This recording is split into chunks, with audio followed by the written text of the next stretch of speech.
and welcome to Stampscaping 101. We're going to do a couple stamp sketch finishes here. And I've picked these two out of, I don't know, about 6 pieces or so done in the previous video. And I don't know, no particular reason for these two, but I guess both of these have the right side kind of top to bottom treatment of foreground imagery, okay? And what I want to demonstrate in this video is the use of lighting against foreground imagery. I love lighting in scenes, okay? We're stamping imagery, we're coloring imagery, we're coloring areas of our pieces. But the thing that I'm thinking about when I'm doing that equally is the aspect of lighting, okay? And that comes into play when I'm designing my stamps too. I'm not only thinking about the form of the design, but I'm thinking about things like repetition, isolation. You know, you can stamp something once. How is it going to look when you stamp it twice? How is it going to look when you stamp it over the top of things? But the thing that I also take into consideration is how is this form going to look with lighting on it? And that plays a big role in terms of my little kind of refinement tweaks, okay? One of the things I like to really use a lot of in my pieces, my finished scenes, really no matter what surface I'm doing, is the use of pigment ink, okay? A lot of times we're using white paper to stamp things out, and we add in a lot of coloring, but white pigment ink is a way to go back and introduce the value that we start off with, which is white, okay? When you're working with dye-based inks, these dye-based inks are transparent, so if we lay down a color that's darker than the next color that we're adding, and if the next color we're adding is something lighter in the form of a dye-based ink, if we put a light dye-based blue over a darker dye-based blue, it's not going to be lighter, okay, because it's transparent, it shows right through. So white pigment ink is a way to go back into it, and I love that look, okay? I like using things like paint pens, okay, because they're nice and light, and they can apply over dark. So you're going back and you're going kind of full circle. You're going lighter tones, darker, medium tones, darker tones, and you're circling back over to light again, okay? And that's just a great way to finish off your pieces. No matter what you're doing, you could be stamping even in reverse on darker cardstocks or whatever you're stamping on, foils, etc. And you can utilize this type of media within those pieces for light or additional embellishment, okay? I mean, just the very nature of stamping out something in white, it represents light. Okay, all right, so all that being said, let's see what that looks like in terms of application, okay? I'm going to have this, I picked this one out specifically because it's light right there. There's this hole in the sky, so that's kind of where the light is going to be coming out of. I'll darken the perimeter area in a nice vignette of whatever colors that we end up using. This one's stamped out in blue, so I'll finish it off in some blues and some grays, and then we'll have some light beams coming into it, and I think it'll look rather dramatic, or hopefully, you know. And we'll do the same thing right here. I don't have like a specific area kind of designated, but we will create it with the use of tone, okay? Maybe I'll add some water textures down here. As a matter of fact, why don't I do that right now? And then as we start treating this one right here, it'll allow this one to dry. Okay, so let's just do this quickly. I'll go with a medium tone for this.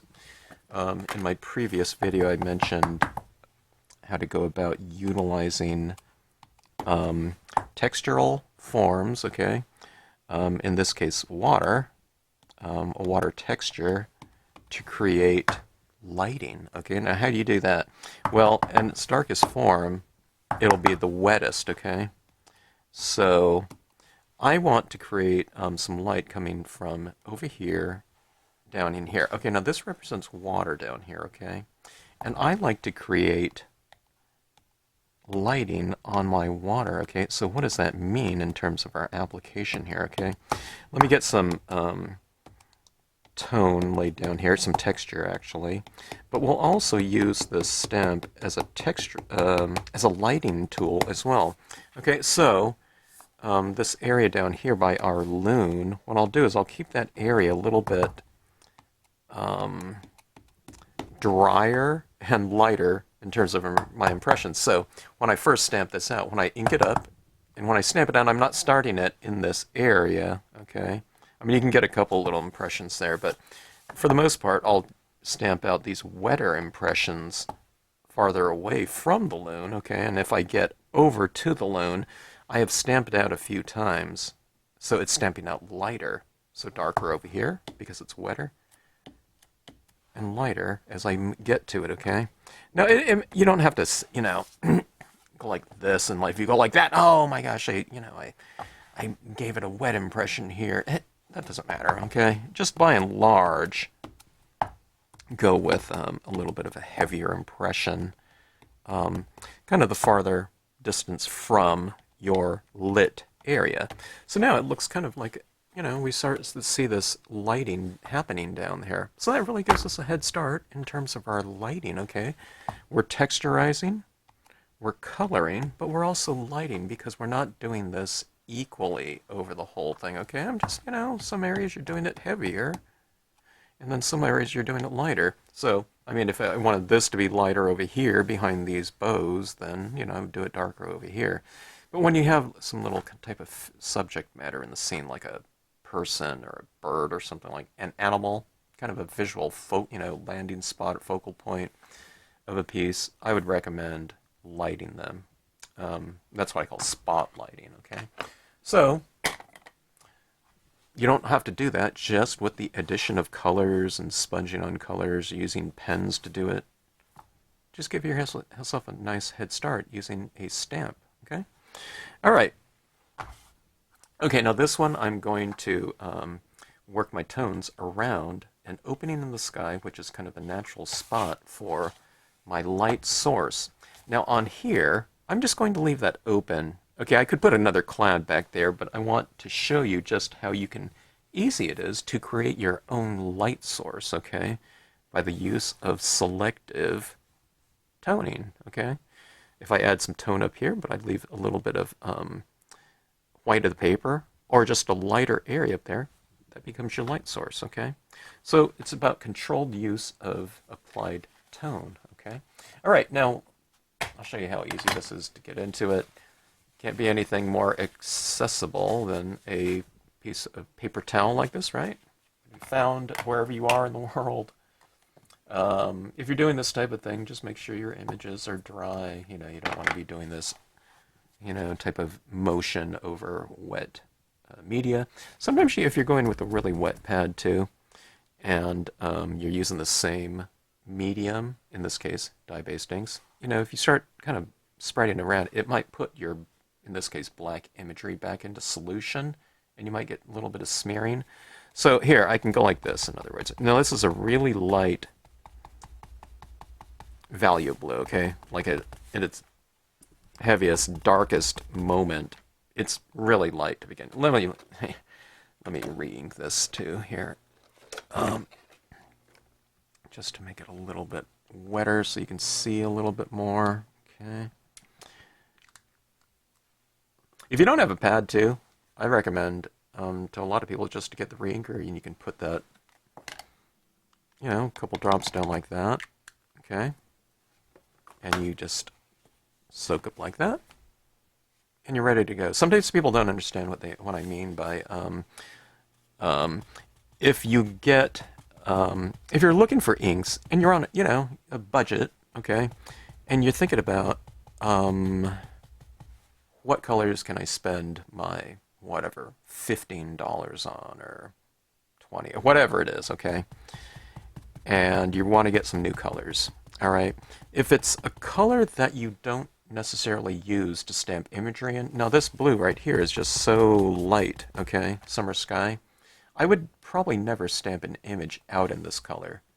So if it's just a color that I'm going to be using to apply tone with, you know, usually your really super light colors, like when are you ever going to stamp out an image like in canary yellow or something like that? You know, it's not. So what I recommend to people is the re-inkers often cost the same price as your pads, okay? But in a re-inker, there's probably 3 or 4 times as much ink in the re-inker form than in the pad. Now you can buy both of them if you want to, and you can ink up like this. It's very convenient. But you can also just have a lot of re-inkers, and a lot of re-inkers for me. Now I do have the pads for a lot of these, but a lot of these I don't. I just have my re-inker, and I just grab it, put a couple drops down like that, and I just tone in, you know, with this type of tool. Saves you a lot of money. You get much more ink. I mean, I rarely ever replace re-inkers. Sometimes for my black, you know, pads, you know, because that's, I don't know, probably the most used color, right, is black. I replace those every now and then, but still, my colors, I hardly am ever tossing out a re-inker, dye-based ink re-inker, I should say, not pigment. I use like those Brilliance black, well, it's black, pigment ink re-inkers all the time, and it looks like I'm going to go through about 1 re-inker a year, I think. I mean, I used that Brilliance black a ton last year, and it's a much thicker ink than dye-based ink, so that's something that I'm going to need, you know, multiple versions of. Okay, but here I've gone in and I've added a lot of tone around on my perimeter. I've come into here, and again, I am picking up some of that black on here, okay, but it's not too bad.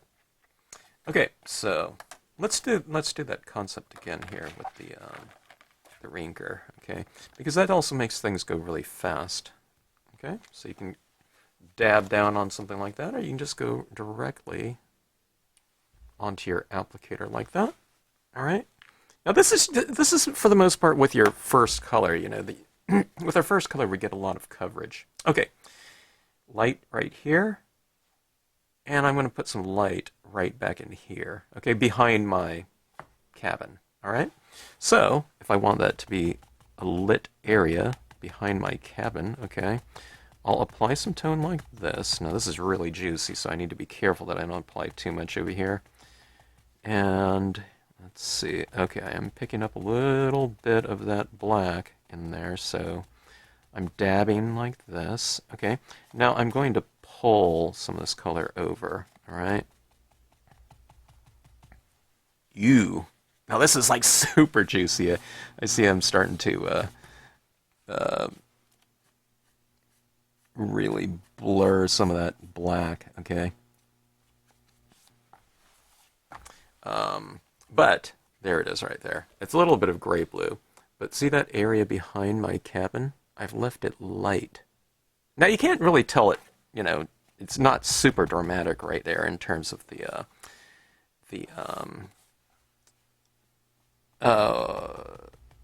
contrast, okay? But you still see it. Okay, now down here, I am applying this around this area. Now remember, we created this area that's lit down there, so our balloon is kind of in the light. So over here, you know, when I move into this area, I'm going to be careful to retain some of that light. I just want a light application of this color, okay, in this area. Okay, now, when I was talking about that smearing, I am getting some smearing. Oh, I can see it right here. Some of my, like, pine cones, where I used, like, a ton of ink on it just earlier today, that's still a little damp. I probably should heat set this. I'm actually getting fingerprints in here. So, okay, so that happened right there. I'll show you what you do to that, okay? And I'll show you what, you know, I'm getting a ton of that kind of breaking up right there and smearing. But I'll show you where that doesn't matter, okay? I mean, I prefer it to not be that, but here, we'll have this as a lesson for that condition to happen, okay? Now, like I said, we could have heat set that, and that wouldn't been so apparent like that. But on this one right here, I'm going to be using these kind of creating these light beams, and we're going to be using pigment ink and that type of thing like that. When we do that on these kind of situations, it kind of eradicates those kind of undesirable, I don't know if it's unpredictable, but things that tend to come up that, might have been undesirable. We can eradicate that later. And that's why I don't worry about kind of those types of things when I'm working on my pieces. It's because I know that by the time I get to the end kind of techniques and applications, all of that's not going to matter anyway. Okay, so that being said, I'm moving to my next color. I started with my lightest blue here, and I'm moving into a medium blue. Okay, and I'm doing the same type of thing. You see where I'm kind of dabbing this in, and remember, here's the time to not eradicate your lighting back there when you move into the darker tones, okay? So you are applying, the next color, maybe not, all of the colors equally, but as I'm applying this here, I'm careful to retain some of that lighter area up there so that it becomes in this case, it'll be my light source, okay? In here, I'm kind of adding a little bit of tone along the base of the lakeside cabin. And I'm being careful in here. I want this area to be illuminated, okay? And I want there to be, a reasonable transition going from light, a little bit darker, okay? I don't want to just go right here where it's like spotlit and everything's just like black around it, okay? It's a transitioning spotlight, okay? All right, this is water. You can put a few little streaks in it too. I'm kind of doing that type of thing, okay? Now this is only my second color. So you can bring some of this in here, and this color is not super dark or anything like that, okay? All right, so you see our lighting scheme already happening here. It's kind of like a little bit of a gray, stormy-ish, color scheme, partly planned and partly unplanned because of the blending of color from the black going into my blue that was used, okay? I do have gray here, so, I was thinking that would be a good color to use on there anyway. Kind of a grayish tone, but maybe I don't know, maybe we don't even have to do that now because the blue blended with some of the black, and a lighter form of black is gray, okay? All right, so going around right here, I am going to kind of push value a little bit more in terms of darkness, okay, not in terms of worth. All right, because I'm going to have these light beams in here, so I need those white light beams to contrast against kind of a little bit of a darker background. If this is like really super light, you're not going to be able to see white over something very light as much as white over, a darker area, medium darker area, etc. Okay. Now the second color, you do the most coverage with your first color. Okay. When you start getting darker and darker, you're a little bit more selective with it, so it goes really fast. All right. Danube blue. Now I just know Danube blue's not. It looks like it's a pretty dark tone, but it's not. It's just a little bit darker than the previous color. I'm just using the same, applicator here.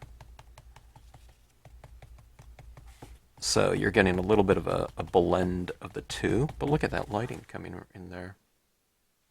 Doesn't that lighting look a little bit lighter and lighter the darker I go with the application of color, in this case, on the perimeter, okay? Look how dramatic that looks. Okay, now this one right here isn't quite as dramatic because it isn't as dark as this one. But, we could go, quite a bit darker, okay? All right, now watch my application in this area. I'm kind of going like this, I mean, I'm not being gingerly with this, but I am being selective. So what I am doing is I'm tapping it in an area longer than I did with my previous colors, okay? Because this is darker, so what I'm doing is I'm tapping off a lot of that ink so that I can get a very light version of it.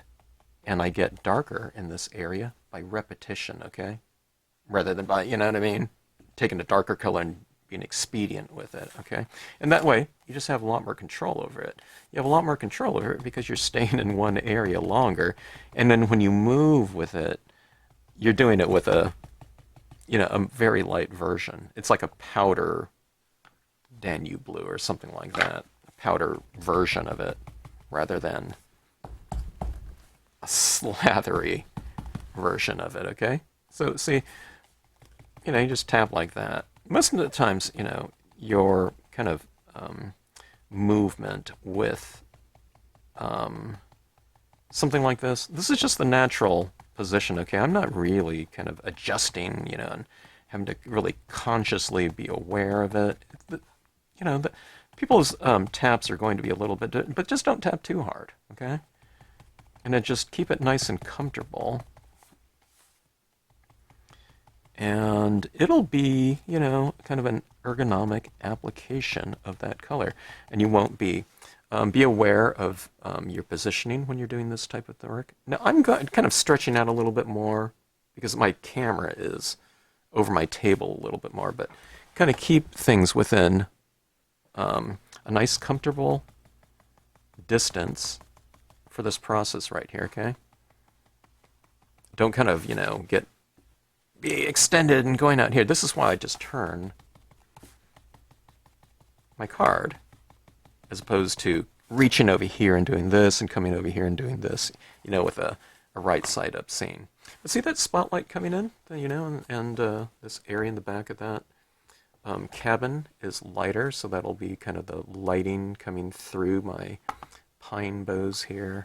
There's going to be kind of a right to left lighting convention on both of these pieces right here when I'm done. I mean, this looks, you know, these two look, I mean, they look fine to me as is if you wanted to just keep that in there without the light beams, but I really wanted to do some light beams.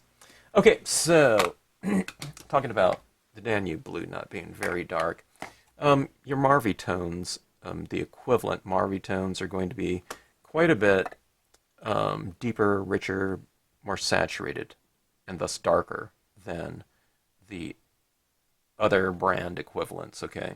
So this one is a Prussian blue, which is a darker blue anyway, but I'll show you here in a little corner, okay? You'll be able to see it more on this one because it's just kind of wide open.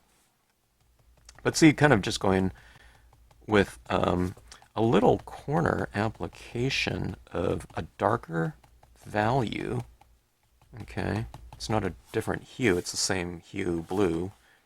Okay, but when you do that, we make everything else that's lighter than that one step lighter by contrast, okay?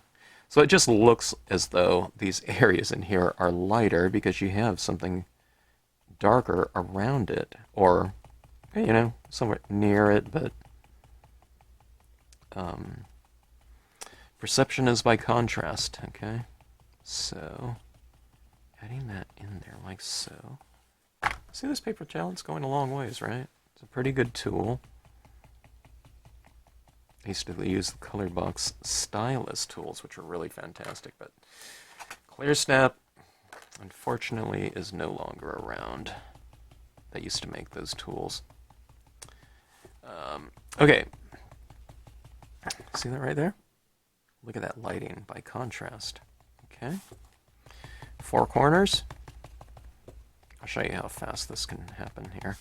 You can't see it happening, you know, what's happening down here really fast, okay? But that's a pretty full coverage of it right there in, I don't know, what it'd take, like 10 seconds maybe?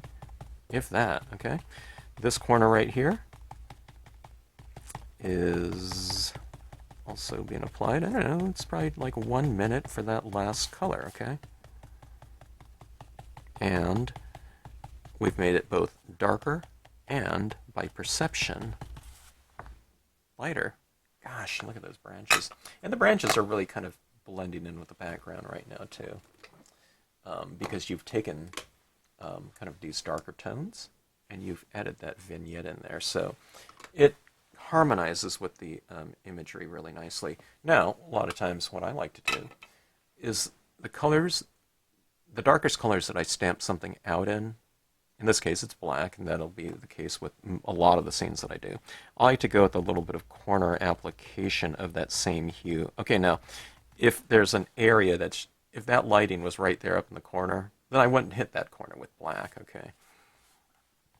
But here, I'm just adding it in the four corners. Okay, this one's far enough away from that. See that right there? Look at how those bows really kind of blend in and harmonize with that background now.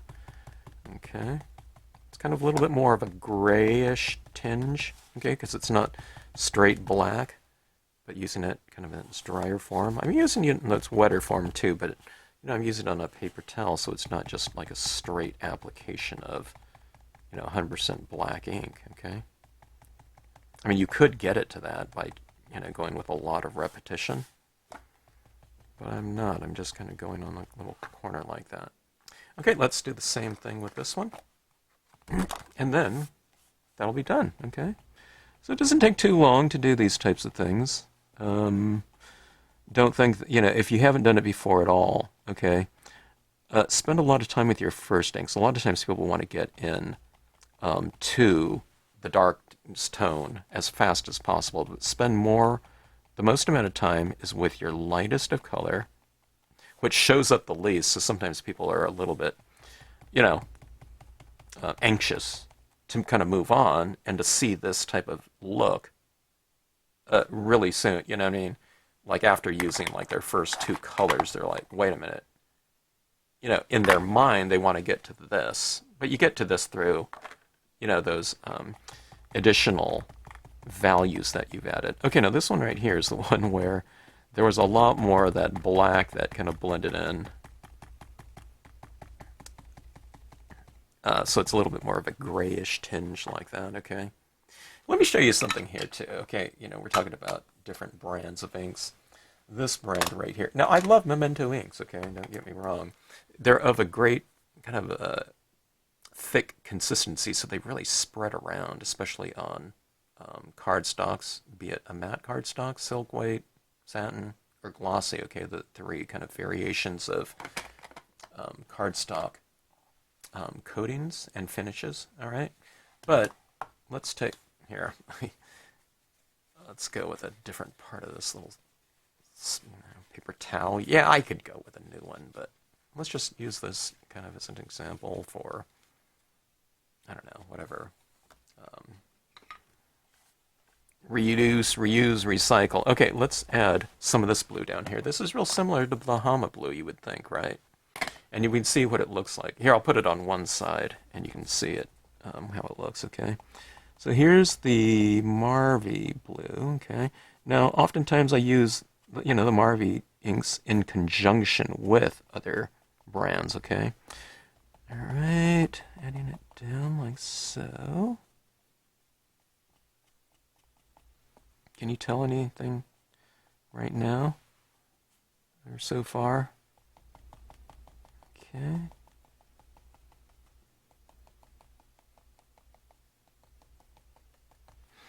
All right, let's see if we can see a difference right here, okay?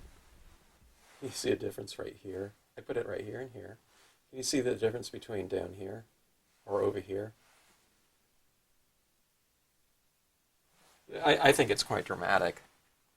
This is the color that I stamped out these clouds into. It's the Marvy number 10 blue. Now, well, with the number 10 blue, I'd recommend getting, a blank pad for it. They don't sell these dedicated pads anymore, but you can get a blank and the re-inker. And so in a case like that, the re-inker and the pad.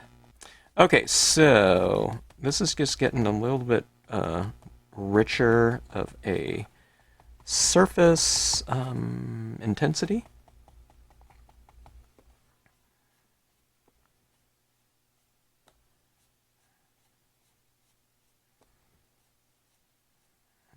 Okay. All right. So it's a little bit, well, yeah, richer, intenser, or more intense, not intenser. All right. So that. Look at those bows, like kind of standing out from the background, but it's also kind of harmonizing with the background because they're dark forms, but they kind of come out of the shade, the shadows, into the light like that. All right. So, these aren't vastly different color scheme. Well, they're the same color scheme, but lighting scheme, I should say. This lighting scheme right here, for the most part, is light right here and darker as it moves out here, okay? This right here, for the most part, is lighter right here, okay? And darker as I move away. But because this has this object in here, I've split this area of light like that. You see this kind of 8 right here, like 2 ball, lit areas that are separated by shadow. If you're ever curious about kind of a video just dedicated to lighting, scenic lighting, look up Stampscapes easy lighting or something like that and, on YouTube, and my videos for that will come up. Okay, now I can't get into those cabins real easy with that piece of paper towel. Okay, so here I'm just using this pen here to apply my tone in there. I used blue. I don't know. I mean, you could color it with a brown too, or something like that. But I, for the most part, kind of I try to create a continuity with the lighting in here, and it's kind of a blue light, right? On the rooftop, maybe have it a little bit lighter as well. We'll use some of this warm tone here in the rocks too. Okay, and that's the cabin right there. You leave the rooftop, you can get a little bit of a super light tone on there, but leave it for the most part light. Anyway, if you want to create a little bit more continuity, you can bring some of this down here. This is a really light value. Okay, it's like a peach or something like that. You can bring it down in your water too, just so that some of that color from the cabin is down in that area right there. You don't want to have to do with something that's too intense. That's why I always kind of start with a really light value of something, a pale value, and then work into your darker values, and darker, brighter, etc. Okay, let's get to the fun part of these ones, the thing that I really am anxious to take a look at and see what it looks like in application here. I'm going to take a piece of paper, and I'm going to create a couple different straight edges from it. Let's see. We'll just go with this piece of paper like this. This is our light source up here. Okay, let's take a closer look at that. All right, so this is going to be my light source. Okay, now, okay, I'm going to use the Hero Hues one right here because a lot of you don't have a Brilliance quick drying pigment ink, water-based one. These other types of pigment inks are oil-based, and they have a reputation for not drying on, in this case, glossy cardstock, foils, anything that's kind of non-porous, okay? But the way that I use this ink on here, it's a really thin application, and that's going to dry just fine. Now you're going to want to spray seal after you're done, but you should do it on any pieces that you do anyways. Not just scenic stamping, but just anything that you use media on, because it's going to brighten it up, it's going to protect and really saturate your colors just so much more, and it's just so easy to do. And it's just, if you buy a can of acrylic spray seal, you'll be able to use it on I don't know, 100% of your pieces. Okay, 100% cotton ball. Okay, and pigment ink pad here. If you don't use your white pigment ink pad too much, and it's just super juicy, brand new, whatever, kind of be a little bit careful about how much ink you absorb or transfer onto your applicator, in this case 100% cotton ball. You can try synthetic, okay, I've tried it before, and I think they're absolutely worthless. It just doesn't apply, because synthetics kind of wick moisture. Natural fabrics like cotton absorb, okay? It soaks in moisture, okay? So if you're using a synthetic, you're doing the opposite, so it's not like a little bit the same. It's like the opposite type of condition for that. You can try it though, okay? Okay, so I'm going to add this around my sky opening, okay? Now it already looks illuminated in there, but this is just kind of adding an even softer look. Okay, I need more ink on this. My particular pad is not very juicy. It's, about medium or so. So, okay, so I can't see what's happening very much on here until I move my pigment ink over some darker things, like, in this case, the birds. And what I'm going to do on those birds is I'm going to hit a couple of them lighter like that, but I'll leave the other ones darker. So here's what I'm doing right here. You can see the effect here. And that was super easy to do, folks, okay? This has a completely different kind of tactile feel to it, a visual tactile feel, by having something so soft. And see it right here on these branches? Look at the illumination on those branches, just by going over it a little bit with some pigment ink. Now see, by doing that, you've added just so much to it. But look at these branches like that.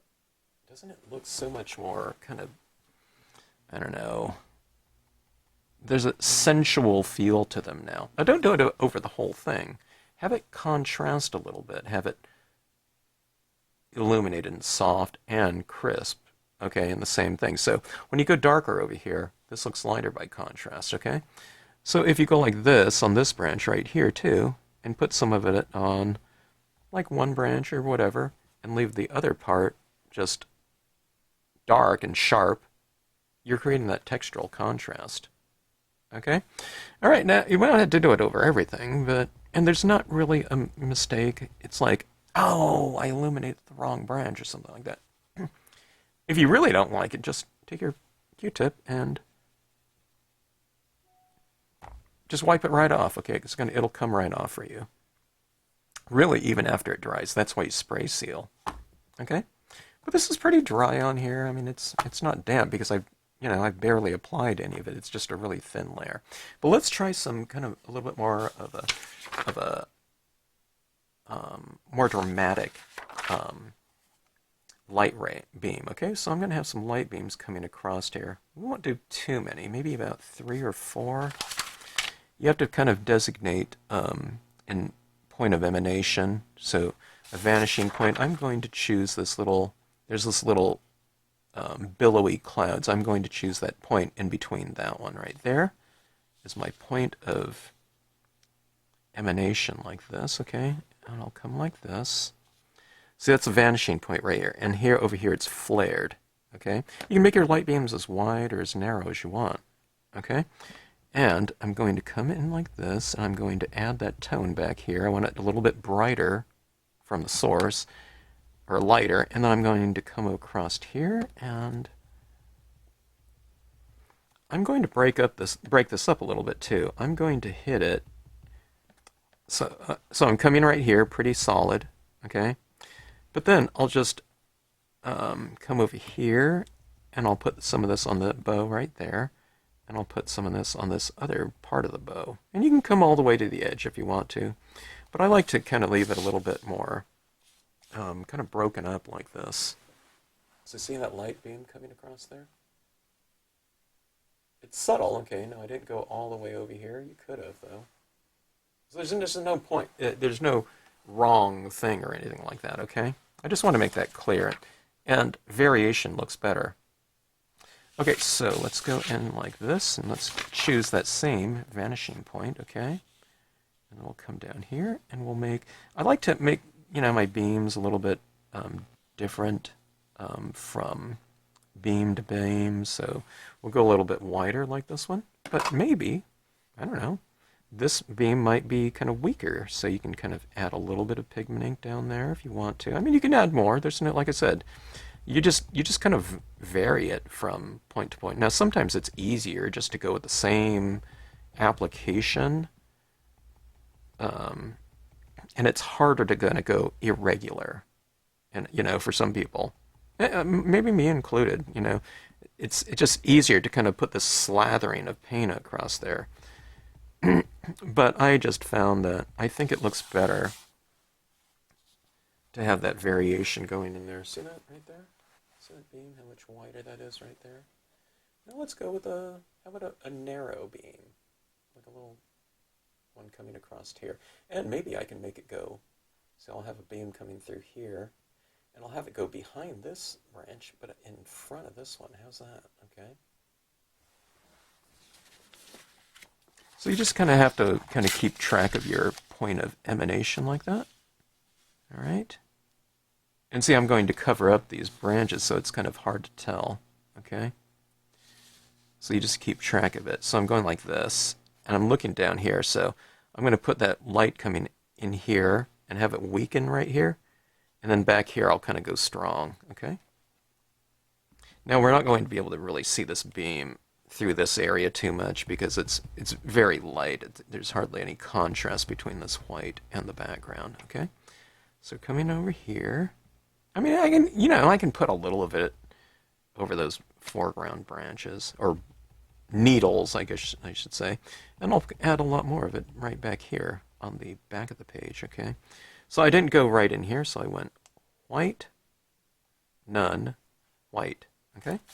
And when we do that, look at what happens here.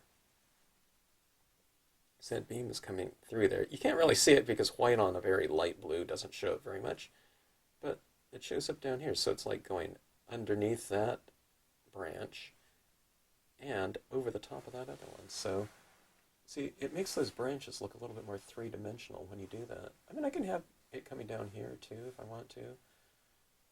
Let's do a beam coming down this way. Let's go in back of this one and in front of this one. Or we can go in front of this one and in back of this one. So if we did that, we would say this one is closer to us, okay?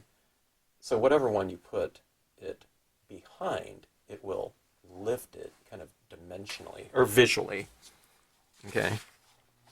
It's just all kind of illusion, of course.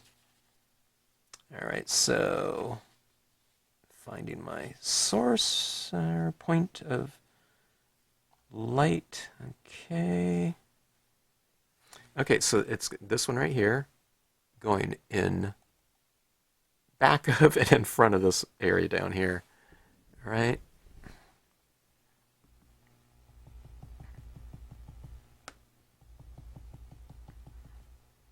I'll put a little bit on that part, okay? And like I said, it doesn't have to be like a huge dramatic area. Yeah, maybe I'll go a little bit lighter. By the way, this pigment ink, white pigment ink over darker areas or objects will dry darker than what it looks like when it's wet, okay? So see that beam of light coming through there? I'm just going right underneath there. Look what it does to that branch. Okay, now after I get those beams laid in like that, the thing that I like to do is I like to kind of blend it in a little bit more, okay, because it's a little bit harsh looking sometimes, those straight lines like that. So again, I'll add kind of a little bit more at the point of emanation, okay? I don't want these harsh lines kind of going back in there. I wouldn't say it's harsh, but I could see some areas back in there, so I'm just kind of blending this out a little bit more. I want some light on these branches a little bit more, okay, because I really like how those look right there, so I'll hold this up so you can see it easier. And I'm going to put some of this light and on some of these branches here, and just to vary them a little bit more than they are right now, and to really push that idea of this kind of immersive light. Okay, so see what that looks like right there? Look how those branches look like that with a little bit of pigment ink in there. And then those beams are, kind of a dramatic statement. Look at those beams. I mean, those branches, to me, look different now. These ones look different, just with a little bit of pigmenting on some. Okay? Look how dimensional that looks, though. Kind of that interweaving of light throughout there.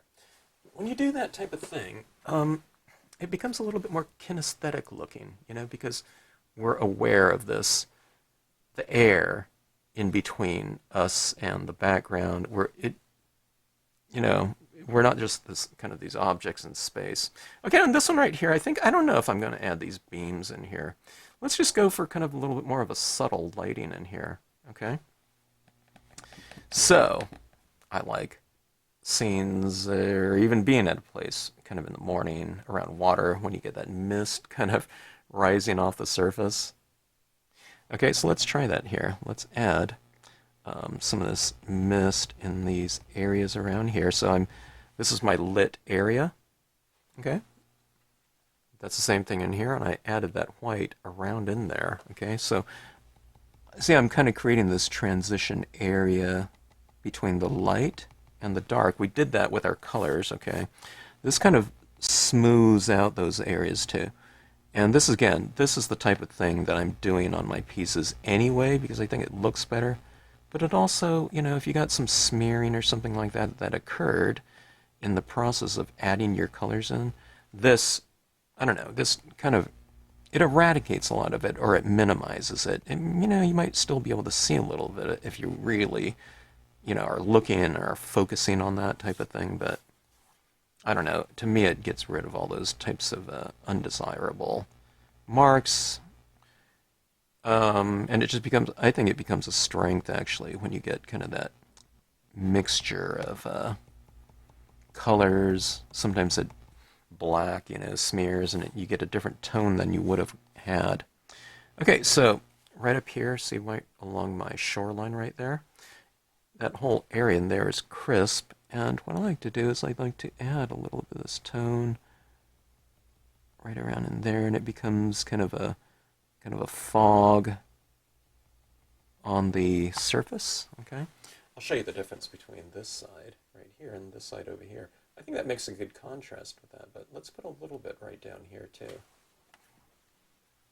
See, it becomes more, doesn't it become more kind of tactile, visually tactile right in there? And see that little area? Doesn't that look fun?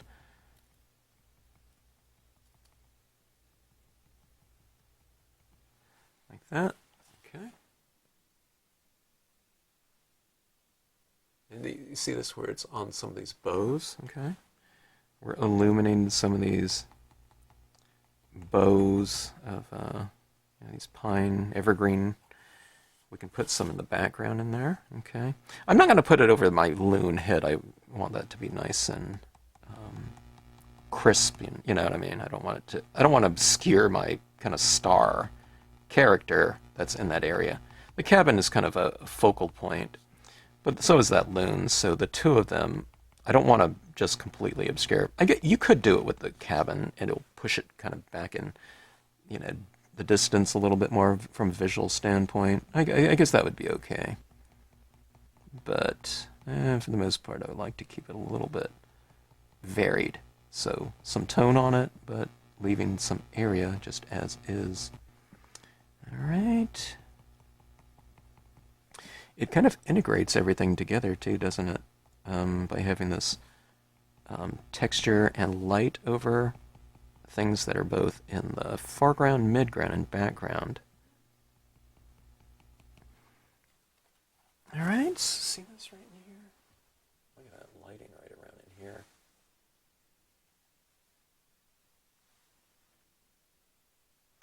All right, I think that is it with that.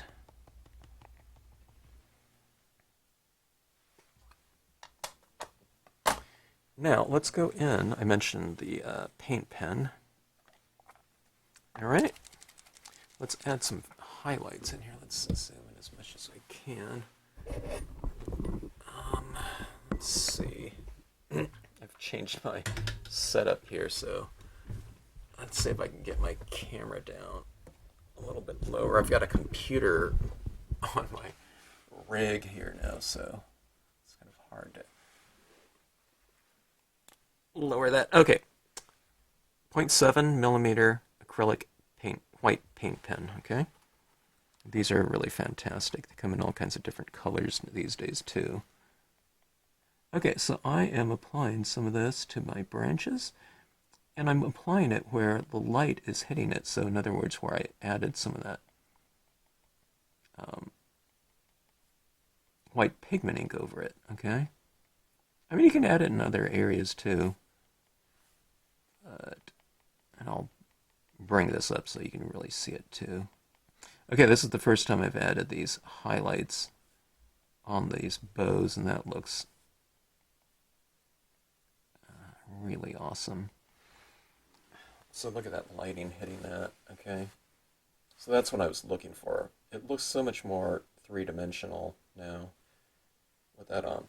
Just when you move into the darker areas, you notice how I'm using a little bit more dots in this area right in here, okay? Because it's in a lighter area. It's a more well-lit background. And then as you move farther away from that, you spread your dots out, and see this area down here. I mean, I could bring out, a couple of those little, areas down here, but let's go really minimal with it, okay? So more highlights in the lit area. But see this down here? I mean, it's just something really subtle, but I think that makes those branches look so much more dimensional, okay? It's like coming out from the back of the card. It's saying that this is not a flat thing. Light is hitting it differently, okay? Now, here, I'll try to keep this right side up just for your benefit, but I spin this around and I use it in different areas. Here's this beam of light coming across here. It's really hitting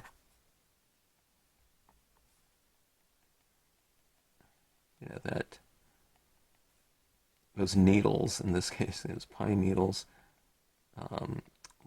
lighter in that real strong beam of light background like that, okay? See that? So that's kind of illuminating it right there and right there. I can do it right here, where this beam is coming across here. I mean, it's not like, don't put it anywhere where there's not a beam or anything. It's not like that at all, okay? But for the most part, you can emphasize what you've already done. Okay. Throughout this area, it's lighter in the background. You can do varied strengths of your impressions, too. You can stamp out the bows that are lighter in some area than the other. You can color it with like I did in black and green, and where it's green, you're saying that it's lighter, so you can reiterate it with your white paint pen now, okay? I put some pigment ink over this area and this area, white pigment ink, so I'm going in there and I'm illuminating that area a little bit more strongly, stronger than maybe other areas of the bow that are in darkness, okay? All right, let's see what that looks like here. It's it's fairly subtle. You can't really tell like that, all right, but it does read. See those little dots in there? See how much three-dimensional these bows look now? A few little dots, okay? And you get that nice three-dimensional aspect. I'm seeing this stuff for the first time myself, too, okay? Let's take a look at this here. Let's just do an aside. This one is stamped in white. I don't even know if this is dry yet. Probably not. But let's let some highlights onto that. I think it is dry. I didn't heat set this either. I don't think I did.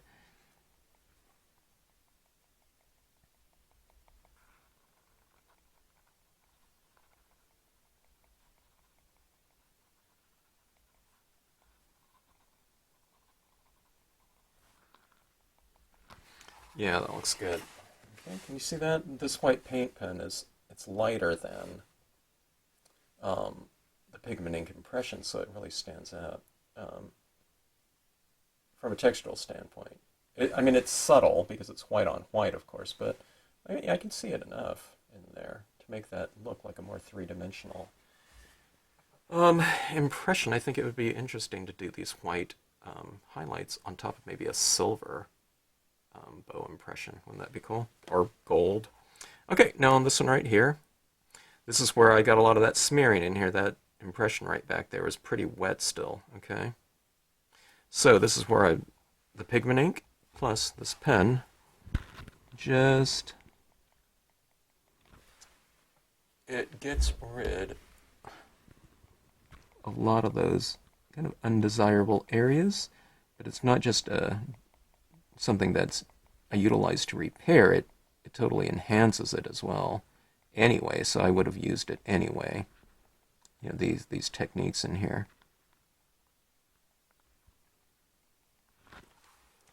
Is that white down in that area? Look at that branch right there. Now, it's just an isolated area, so you have to kind of, you know, bring these little textures throughout, but just utilize them kind of in different amounts depending on where in relation to the light, you know, that object is, those objects are.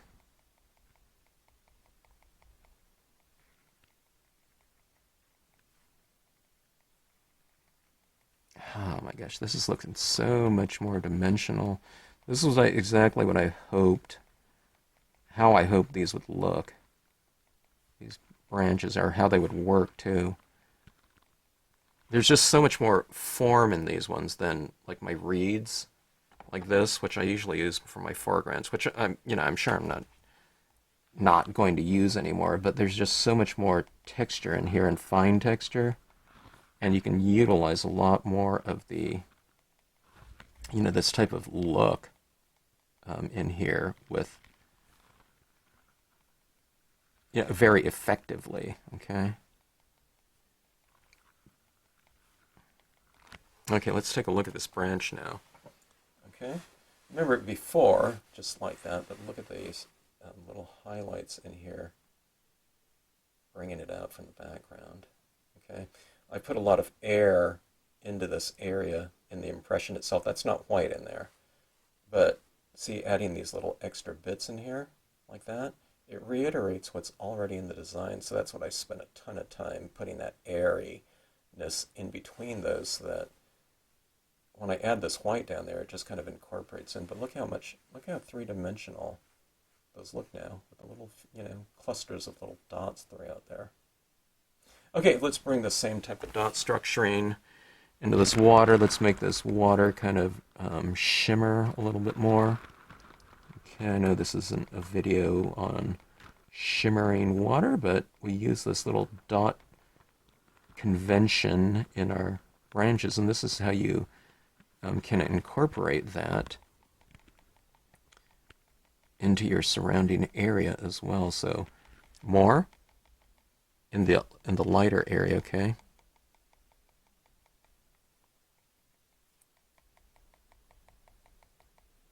And then as it moves out into the surrounding area, you just kind of spread those dots around.